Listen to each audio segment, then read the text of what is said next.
Lucas, capítulo 15, versículo 11. A parábola do filho pródigo. Jesus continuou. Certo homem tinha 2 filhos. O mais moço deles disse ao pai: Pai, quero que o Senhor me dê a parte dos bens que me cabe. E o pai repartiu os bens entre eles. Passados não muitos dias, o filho mais moço, ajuntando tudo que era seu, partiu para uma terra distante, e lá desperdiçou todos os seus bens, vivendo de forma desenfreada. Depois de ter consumido tudo, sobreveio àquele país uma grande fome, e ele começou a passar necessidade. Então foi pedir trabalho a um dos cidadãos daquela terra, e este o mandou para os seus campos, a fim de cuidar dos porcos. Ali, ele desejava alimentar-se das alfarrobas que os porcos comiam, mas ninguém lhe dava nada. Então, caindo em si, disse: Quantos trabalhadores de meu pai têm pão com fartura, e eu aqui estou morrendo de fome? Vou me arrumar, voltar para o meu pai e lhe dizer: Pai, pequei contra Deus e diante do Senhor. Já não sou digno de ser chamado seu filho. Trate-me como um dos seus trabalhadores. E arrumando-se, foi para o seu pai. Vinha ele ainda longe, quando seu pai o avistou e, compadecido dele, correndo, o abraçou e beijou. E o filho lhe disse: Pai, pequei contra Deus e diante do Senhor. Já não sou digno de ser chamado seu filho. O pai, porém, disse aos servos: Tragam depressa a melhor roupa e vistam nele. Ponham um anel no dedo dele e sandálias nos pés. Tragam e matem o bezerro gordo. Vamos comer e festejar. Porque este meu filho estava morto e reviveu. Estava perdido e foi achado. E começaram a festejar. Ora, o filho mais velho estava no campo. Quando voltava, ao aproximar-se de casa, ouviu a música e as danças. Chamou um dos empregados e perguntou o que era aquilo. E ele informou: O seu irmão voltou, e por tê-lo recuperado com saúde, o seu pai mandou matar o bezerro gordo. O filho mais velho se indignou e não queria entrar. Saindo, porém, o pai procurava convencê-lo a entrar. Mas ele respondeu ao seu pai: Faz tantos anos que sirvo o Senhor e nunca transgredi um mandamento seu. Mas o Senhor nunca me deu um cabrito sequer para fazer uma festa com os meus amigos. Mas, quando veio esse seu filho, que sumiu com os bens do Senhor, gastando tudo com prostitutas, o Senhor mandou matar o bezerro gordo para ele. Então o pai respondeu: Meu filho, você está sempre comigo. Tudo o que eu tenho é seu.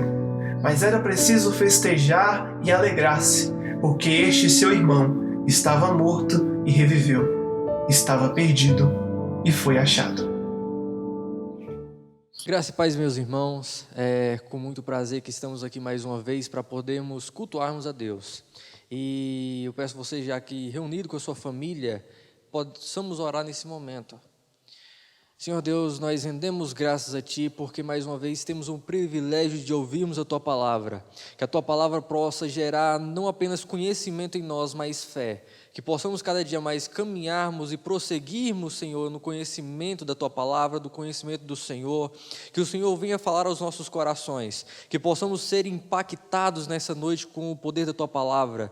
Que possamos e tirar todo tipo de distração nesse momento, mesmo estando em casa, que possamos estar inteirados, Senhor, nesse momento de cultuarmos ao Senhor, que possamos estar reunidos com a nossa família para cultuarmos a Ti com o coração aberto, com o coração quebrantado, que possamos verdadeiramente Te buscarmos nessa noite, e que o Senhor venha falar aos nossos corações, que o Senhor venha transformar a cada um de nós, porque a Tua Palavra tem um poder de nos transformar, que o Teu Santo Espírito venha nos incomodar nessa noite, e que possamos ser mais uma vez transformados pelo Teu poder, em nome de Jesus, amém e amém. Meus irmãos, nesse período de quarentena, como tem sido a sua vida devocional, o seu período de leitura da Palavra de Deus, não apenas da Palavra de Deus, mas de bons livros, nesse momento onde que nós não estamos tendo o prazer de irmos até a casa de Deus, como tem sido os seus períodos com a Palavra de Deus e com Deus?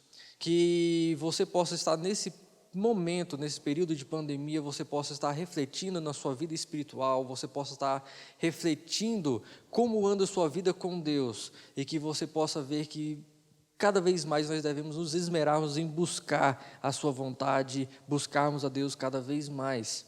Então, mais uma vez, estamos começando esse culto, que você possa estar preparado para ouvir a palavra de Deus, que você possa estar cada dia mais atento às nossas programações, porque quarta-feira, novamente, nós teremos o nosso culto de ensino, a continuação do capítulo 8 de Lucas. Então, não perca, estamos iniciando às 20h20. Então, esteja reunindo a sua família para estar ouvindo mais a palavra de Deus. E novamente, domingo também nós temos, a partir das 19h30, nós temos também o nosso culto em celebração ao Senhor. Então, esteja preparando esses momentos. A gente não está salvando as lives nas páginas da igreja nem no YouTube, mas então esteja atento aí, esteja preparando um tempo para ouvir a palavra de Deus. Amém?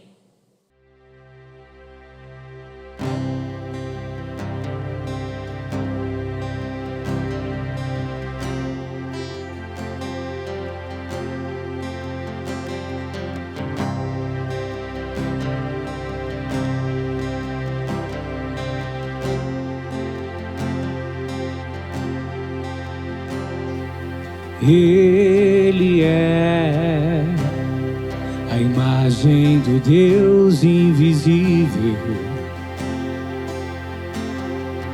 Ele é Senhor sobre a criação, pois nele foram criadas todas as coisas nos céus e na terra. Sejam tronos, soberanias, poderes ou autoridade, Ele é antes de tudo e a todos sustenta pela palavra, pois foi do agrado de Deus que em tudo Ele tenha supremacia.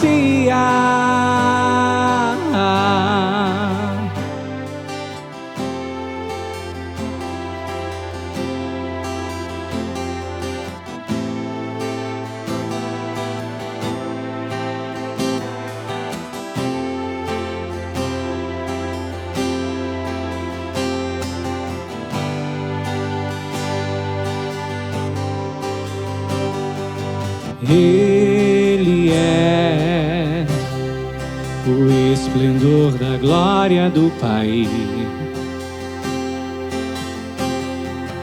Ele é a exata expressão do seu ser, pois nele foram criadas todas as coisas nos céus e na terra. Sejam tronos, soberanias, poderes ou autoridades, Ele é antes de tudo e a todos sustenta pela palavra, pois foi do agrado de Deus que em tudo Ele tenha supremacia. Oh, oh, oh,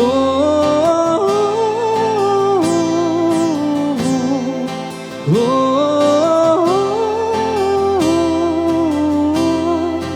oh, oh.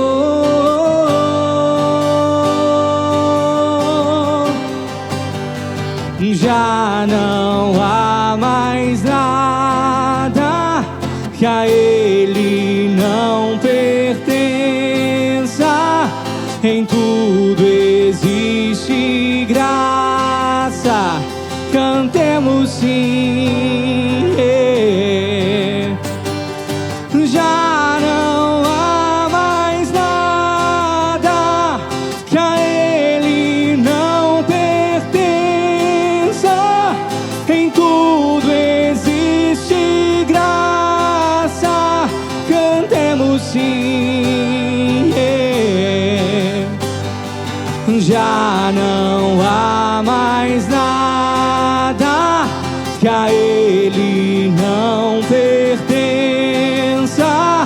em tudo existe graça.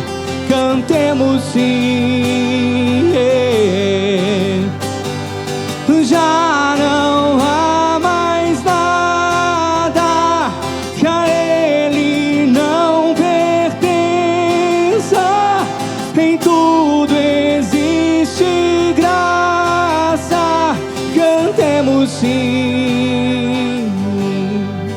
Oh.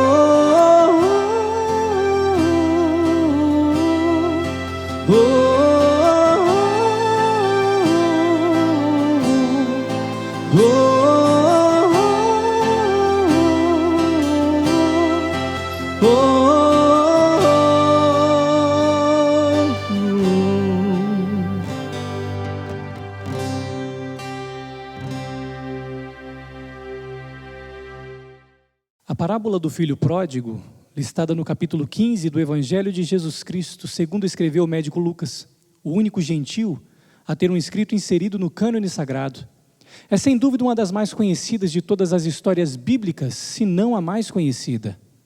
Ela se tornou tão popular que é muito comum, num contexto familiar de filhos rebeldes, apelidá-los de pródigos, fazendo assim, ainda que indiretamente ou sem conhecimento aprofundado, menção do relato bíblico. No uso bíblico, uma parábola compara ou contrasta uma realidade natural com uma verdade espiritual. Elas não têm a intenção de dar sentido a cada movimento ou ação executada no decorrer de sua narrativa, porque não são alegorias, muito embora elas sejam figurativas. O propósito é extrair uma lição central, e essa é uma regra válida que pode livrar o leitor de vários deslizes e erros grotescos de interpretação. Portanto, parábolas são formas literárias básicas com um sentido muito específico, fazer uma analogia objetiva por meio de uma imagem ou narrativa interessante. O capítulo 15 de Lucas é um composto de 3 parábolas, que trazem em sua composição basicamente os mesmos elementos. O fato de se achar o que estava perdido e a alegria desse achado. Elas enfocam ilustrativamente a misericórdia de Deus que é derramada tanto pelo resgate do seu povo, quanto na atitude de receber os demais que estão em seu plano salvífico. O que está salientado é mais do que a forma como Deus recebe os pecadores arrependidos, mas principalmente em como Deus os busca, mostrando a inabilidade do homem em contraste com a soberania divina. A primeira parábola, listada no texto bíblico, trata de um pastor de ovelhas que tem 100 ovelhas em seu rebanho, mas uma das ovelhas se perde. Então, ele deixa as outras 99 que estão em segurança e parte em busca daquela que se perdeu. Quando a encontra, ele volta para casa, jubiloso, e reúne seus amigos para celebrar o encontro dessa ovelha que estava perdida. Uma perda e uma alegria, ou a alegria de ter encontrado o que se havia perdido. A parábola seguinte fala de uma mulher que tinha 10 moedas, 10 dracmas, mas perde uma delas. Então ela acende uma candeia, faz uma faxina na casa e a busca com diligência até encontrar. Quando enfim a encontra, reúne suas amigas e vizinhas e comemora o encontro da dracma que estava perdida. Mais uma vez, a descrição da perda e o posterior achado do que estava perdido, seguido de júbilo e celebração. Tanto na primeira quanto na segunda parábola, a aplicação é sobre a alegria que há no céu por um só pecador arrependido, em contraste com aqueles que pensavam não precisar de arrependimento. A aplicação das parábolas choca o público atento nos ensinos do mestre. Podemos dividir esse público em 2 grupos, que formam um quadro geral daqueles que costumavam ouvir os ensinos de Jesus. O primeiro, composto por publicanos e pecadores, cobradores de impostos e demais pessoas de reputação duvidosa, fica espantado por saber que há solução e alívio para esse fardo insuportável sobre os seus ombros, desde que sejam conduzidos ao arrependimento e fé. O segundo, composto de fariseus e escribas, que são os líderes religiosos e os intérpretes da lei mosaica, murmura, censurando a Jesus por ter ele comunhão com pecadores e pessoas que os rabinos nem sequer deviam ensinar, pois eram tidos como marginalizados dentro do conceito religioso.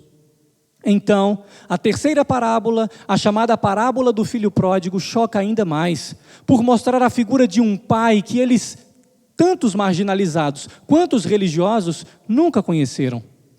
Uma alternativa ao título desta parábola tem sido Parábola do Pai que Espera, pois as descrições dos atos graciosos do Pai são impressionantes, traduzindo a maneira como Deus ama e derrama sua compaixão sobre pessoas desobedientes.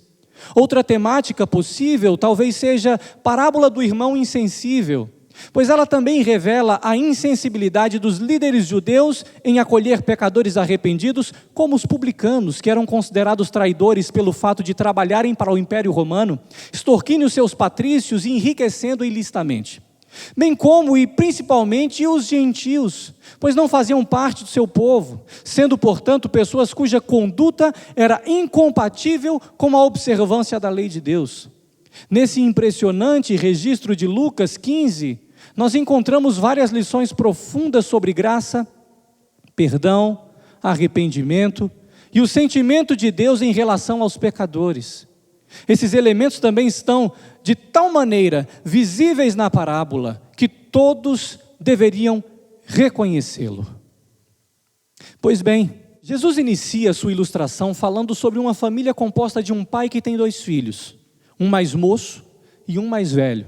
O mais moço indaga o pai, pedindo sua parte da herança, o que para a mentalidade judaica seria uma desonra, pois a herança só era cedida após a morte do pai. Ou seja, para o pensamento dos que ouviam a parábola, o filho estava dizendo que a vida daquele pai não significava nada para ele. O filho mais moço recebia uma parte menor da herança, pois a maior parte, isto é, 2/3 das propriedades do pai, eram do filho mais velho.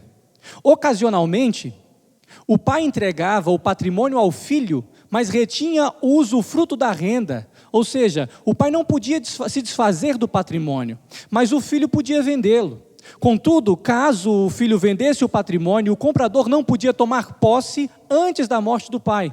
No entanto, era muito comum o pai entregar o patrimônio a um de seus filhos, conforme relatado nessa parábola. O pai reparte a herança e poucos dias depois, o filho mais novo, tendo reunido os bens, foi para uma terra distante, onde desperdiçou tudo o que lhe pertencia, vivendo sem regras, desordeiro e fazendo jus ao nome pelo qual ficou conhecido, o filho pródigo. Mas espera aí, pródigo é sinônimo de gastador, esbanjador. E o que esse moço faz ao receber sua parte da herança é desperdiçar tudo o que tinha. Ao se deparar sem nada, houve grande fome naquela terra e ele veio a padecer necessidades. É então que ele entra em um nível de humilhação ainda maior, pedindo emprego a um gentio daquela terra distante e sendo designado a cuidar de porcos, o que era um ultraje para ele, segundo a tradição de seu povo, pois o porco era considerado um animal impuro para o judeu, segundo a lei mosaica. E o conceito que os mestres da lei tinham sobre os criadores de porcos é que eles eram pessoas amaldiçoadas. É possível que ele tenha pedido esmolas, pois no verso 16 está escrito: ninguém lhe dava nada. A humilhação aumenta ainda mais quando ele sente vontade de comer a comida que era servida aos porcos. É nesse momento, diante do nível mais baixo de humilhação, que esse jovem cai em si.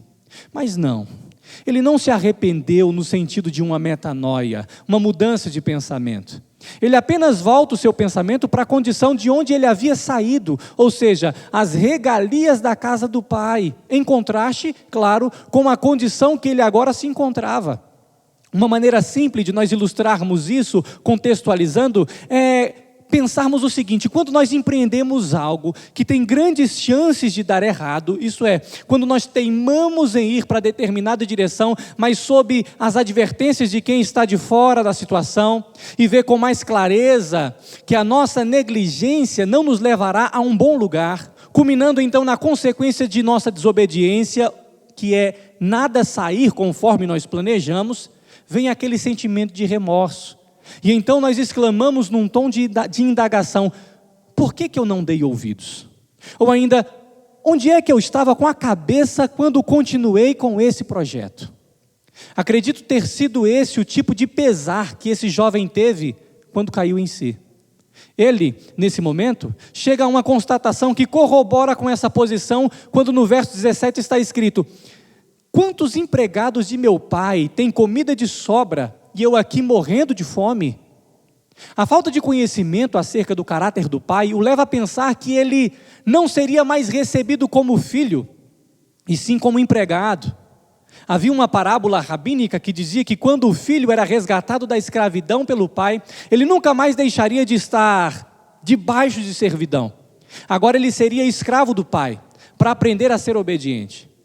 Então ele diz, nos versos 18 e 19: eu me porei a caminho e voltarei para meu pai, e lhe direi: pai, pequei contra o céu e contra ti, não sou mais digno de ser chamado teu filho, trata-me como um dos teus empregados.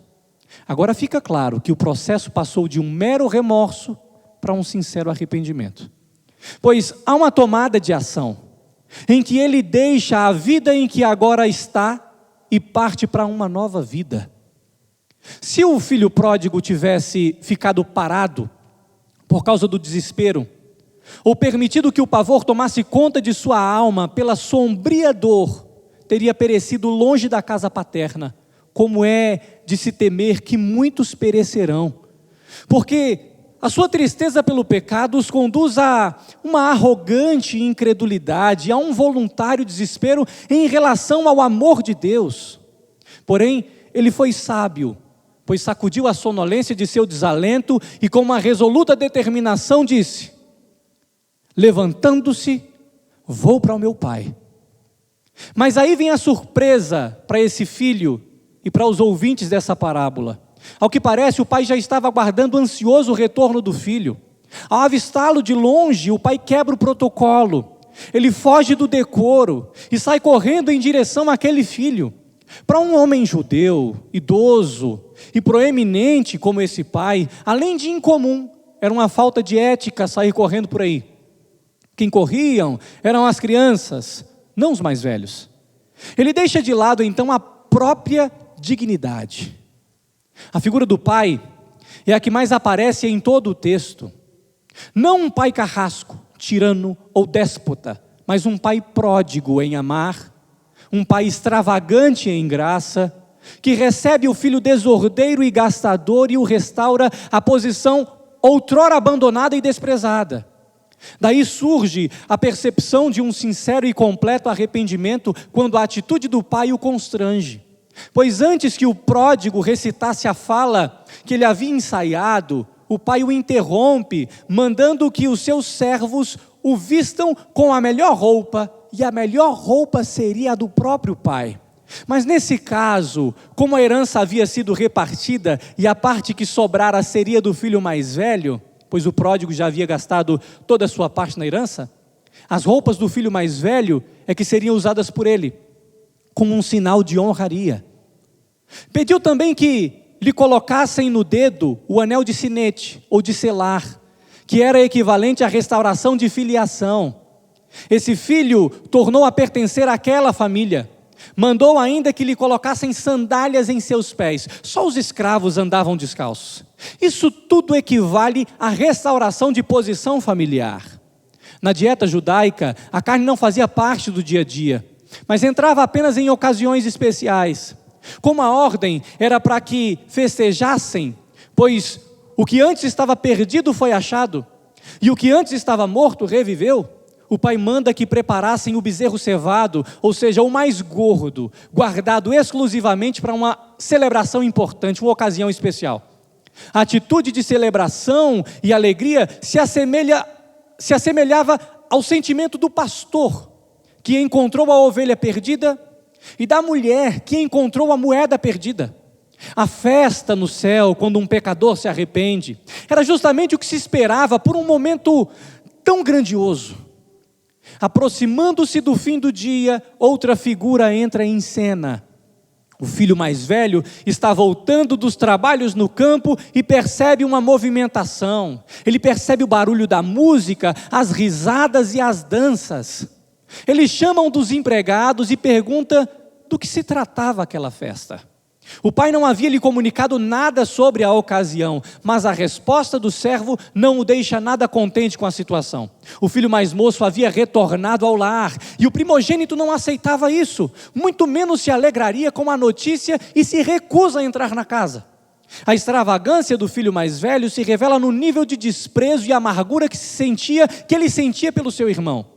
É a imagem do contraste entre a celebração dos filhos de Deus e o espírito depreciativo dos justos que não precisam arrepender-se. Leia novamente o versículo 7 do capítulo 15. Que se aborrecem quando um pecador se arrepende e é reconciliado novamente a Deus. Quando o filho mais moço retornou à casa do pai, foi o próprio pai quem lhe saiu ao encontro. Quando o filho mais velho se recusa a entrar em casa, é também o próprio pai quem lhe sai ao encontro. A parábola cuidadosamente atenta-se à soberania de Deus, que de modo misericordioso, longânimo e gracioso busca pecadores carentes de serem vivificados, pois estavam mortos em rebeldia para com o pai.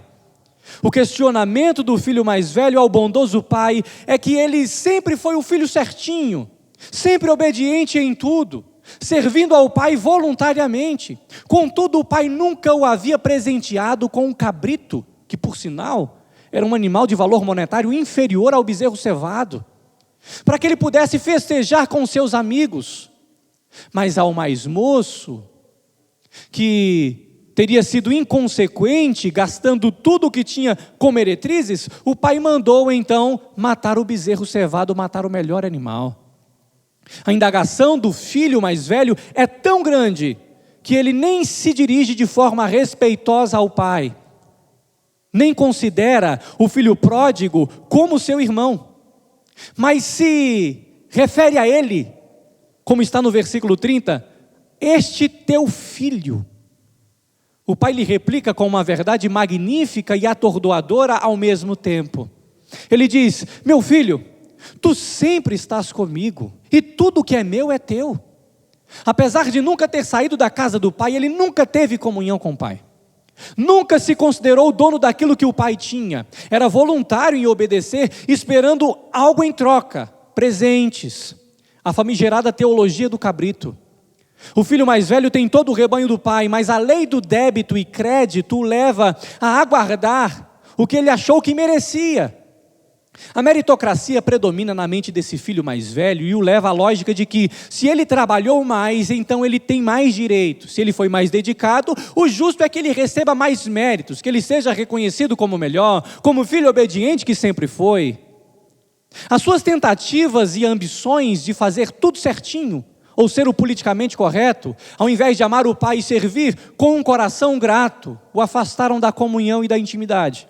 O pai, para esse filho, era apenas o chefe, o patrão, não o espelho, não o exemplo, não o orgulho.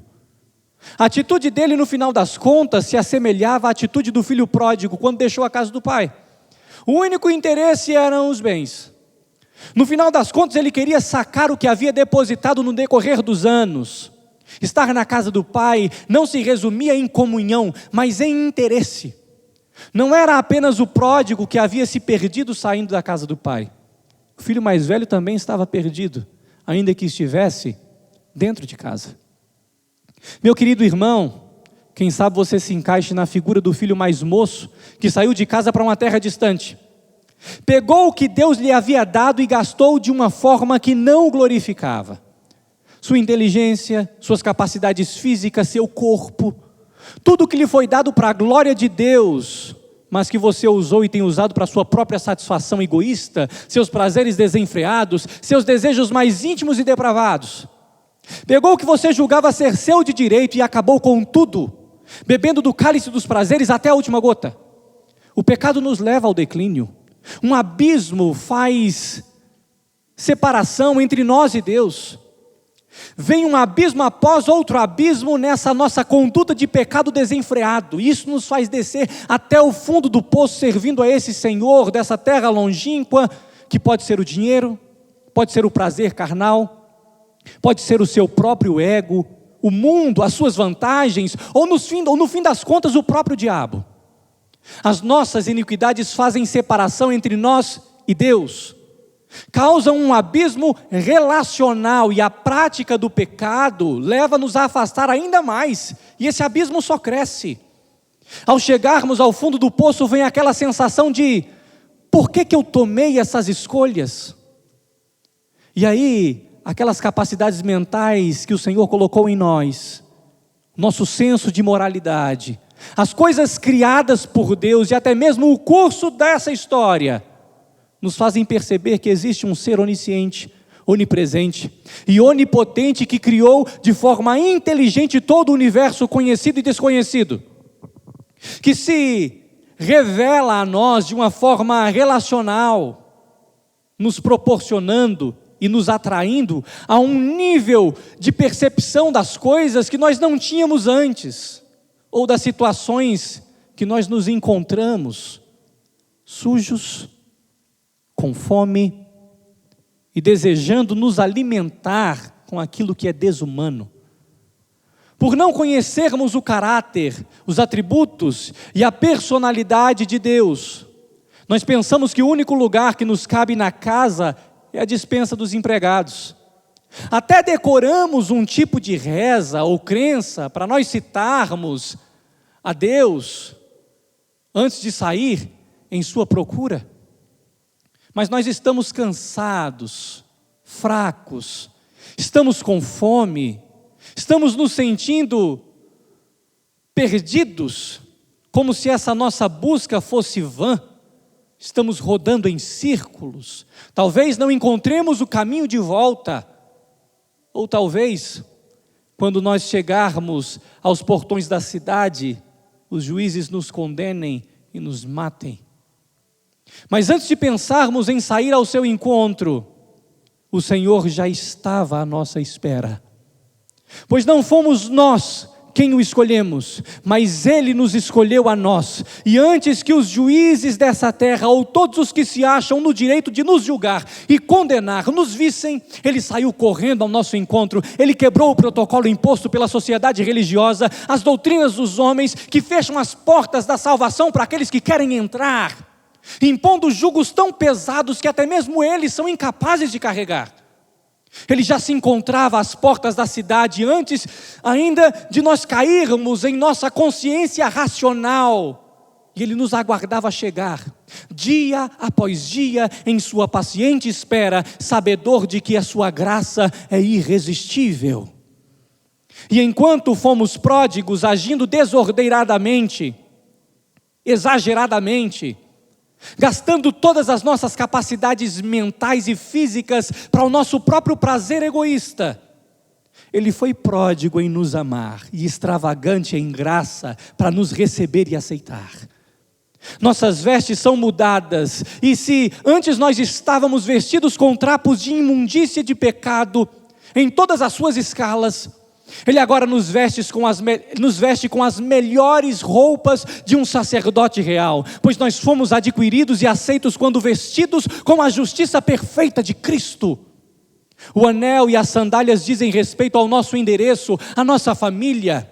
Nós não somos mais escravos do pecado, agora nós fomos restaurados à comunhão e à bênção, fomos remidos, pois antes estávamos debaixo da condenação da lei, mas agora nós recebemos a adoção de filhos.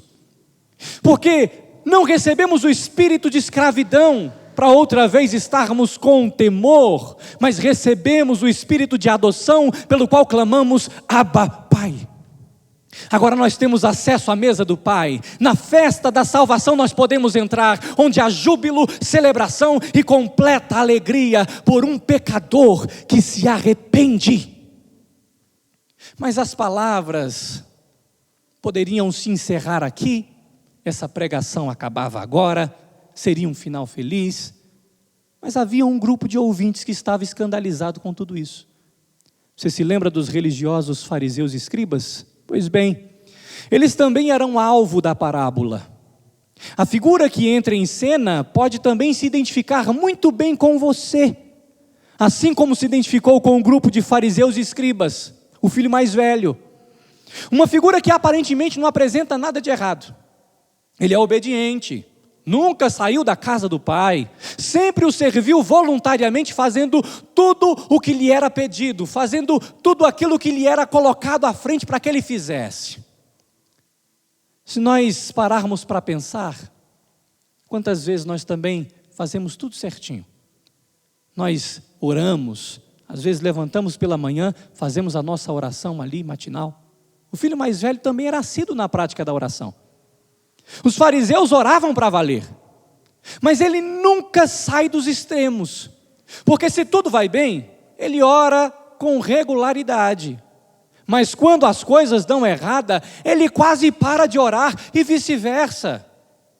Você acha que a figura do filho mais velho também não se encaixa na nossa habitualidade de examinar as Escrituras, de ler a Bíblia? O filho mais velho era um observador das Escrituras.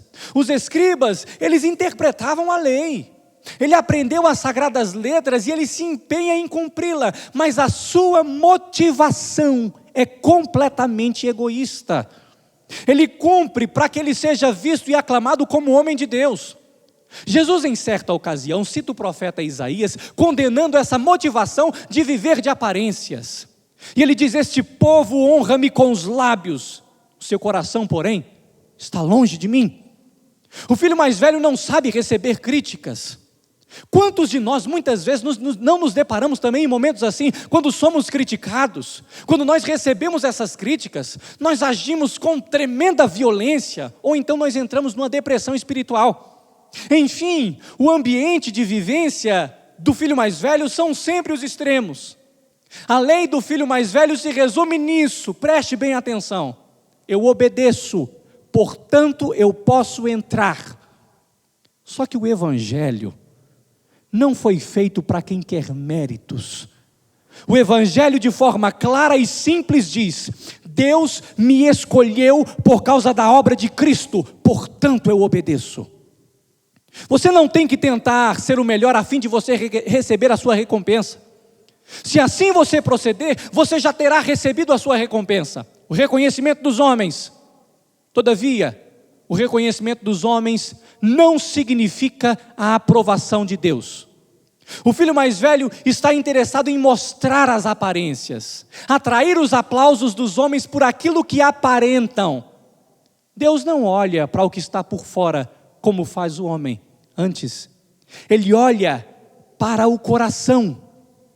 Então eu quero te dizer uma coisa: quando você olhar para essa figura, ou para essas figuras que foram apresentadas, e se identificar com alguma delas, quem sabe exista aí 10% do filho mais velho em você, 15%, 50%, ou até mesmo 100%. Você não tem sido o filho mais velho que deveria. Porque o verdadeiro filho mais velho, ao sentir que o irmão mais novo estava se distanciando da causa correta e moral, ele teria ido atrás. Ele teria repreendido esse irmão mais novo. E ele teria tentado de todas as formas trazê-lo de volta para o convívio do seu pai. Teria impedido que essa vergonha acontecesse. Mas não é que o nosso irmão mais velho fez isso conosco. Nós nos perdemos, irmãos. Mas Jesus, Ele veio em submissão ao Pai. E Ele nos alcançou nas terras longínquas do pecado. Nos resgatou da morte do inferno. Nos proporcionou vida eterna. Nos deu a salvação. Ele nos vestiu com vestes novas, pois as nossas vestes estavam inutilizáveis. Ele nos vestiu com a sua própria justiça. E então nós podemos ter acesso à presença do Pai. Esse irmão mais velho merece ser de alguma forma imitado. Ou melhor, imitado com toda certeza dessa declaração. Esse filho mais velho precisa ser imitado por cada um de nós. Quando nos acharmos no convívio da igreja com os nossos irmãos, que nós sejamos como Cristo, e não como aqueles que depreciam aqueles que estão chegando à fé. Que nós possamos olhar para dentro de nós e perceber que muitas vezes nós somos mais assíduos em condenar do que em estender a mão, do que em trazer para perto de nós e discipular aqueles que estão se achegando à família de Deus. Meus irmãos, o evangelho é inclusivo. O evangelho não é porque você era o melhor ou porque você merecia, muito pelo contrário, é porque você não merecia, é porque eu não merecia. Por isso Jesus veio, Ele nos alcançou, nos salvou, nos transformou, nos vivificou. E aqui nós estamos agora. Que sigamos esse exemplo, o exemplo de Cristo, que o imitemos com todas as nossas forças e que nós possamos olhar para a descrição dessa parábola e perceber que há desses 2 filhos em nossa vida.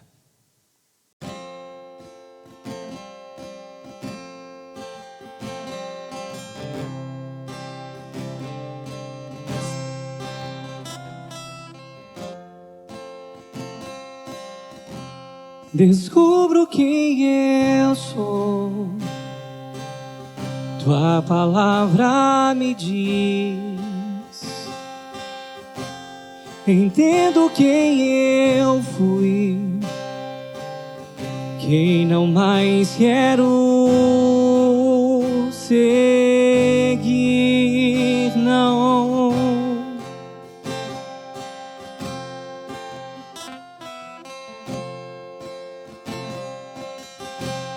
Eu sou um pescador, tua palavra me diz. Te sigo aonde for, faço tudo em teu nome.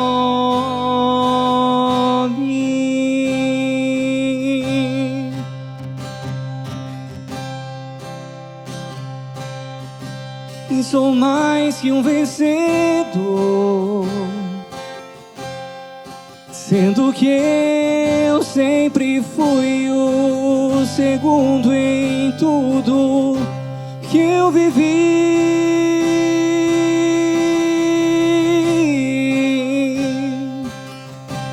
Me chama amigo, não sou mais estranho, eu sou um filho, eu sou eu.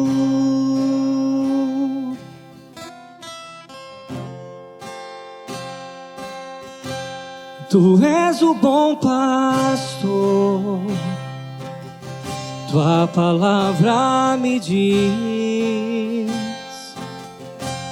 Feliz em meio à dor, sua bondade me persegue.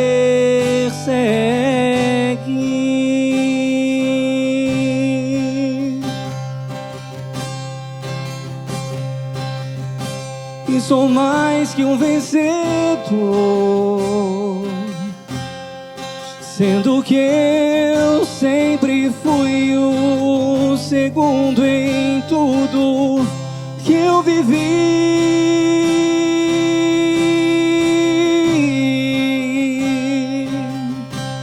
Me chama amigo, não sou mais estranho, eu sou um filho, eu sou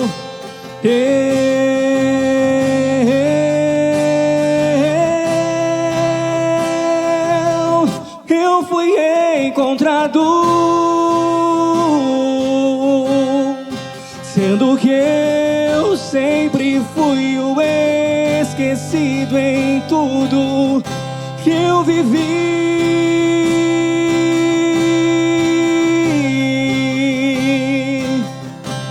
Me chama amigo, e eu não sou mais estranho, eu sou um filho. Eu não sou mais estranho, eu sou um filho. Eu fui encontrado, eu sou um filho, eu sou teu. Eu sou teu.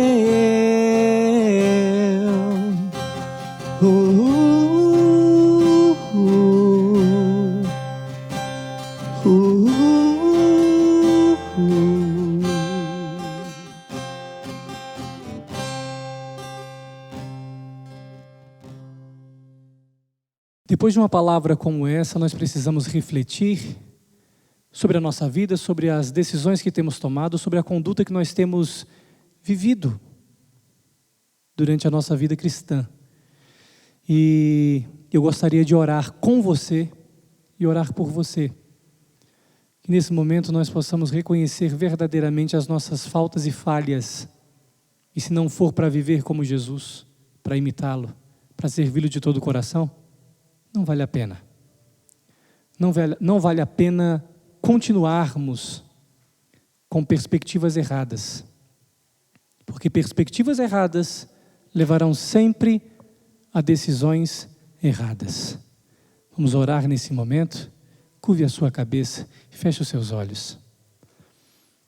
Deus bendito, nós te agradecemos, Senhor, pela tua palavra que é viva, que é eficaz, que é poderosa.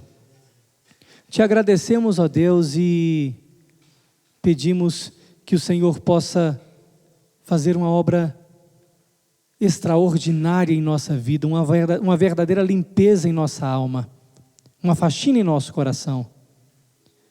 Que nós possamos ser impulsionados a mudar a nossa conduta e as nossas perspectivas. Amado Pai, em nome de Jesus, o confronto da Tua palavra produz em nós desejo de mudança. Ou pode produzir também alguma sensação de desconforto. E isso é bom. É bom para sabermos que não é numa zona confortável que nós vamos vencer as batalhas da fé, mas é na linha de frente, é no campo de batalha, é revelando, Senhor, que a Tua palavra, Senhor, se não estiver conosco, nós não poderemos produzir absolutamente nada. Por isso, meu Deus, vem com o Teu povo, com os Teus filhos, transforma-os profundamente, transforma-me profundamente e dia após dia, ó Deus. E que eu verdadeiramente seja o que o Senhor deseja que eu seja. Eu não sou o que eu gostaria de ser, mas dou graças a Ti, porque não sou mais quem eu era antes. E dia após dia, o Senhor tem transformado as nossas vidas, transformado a Sua igreja, purificado os Teus filhos e levado-nos a uma verdadeira consciência cristã. Que assim, Senhor, nós possamos romper e vencer dia após dia, em nome de Jesus. Amém. E que a graça do nosso Senhor e Salvador Jesus Cristo, que o amor de Deus, o nosso Pai, a comunhão e as doces consolações do Espírito Santo, sejam sobre todos vós, hoje e para todo sempre. Amém.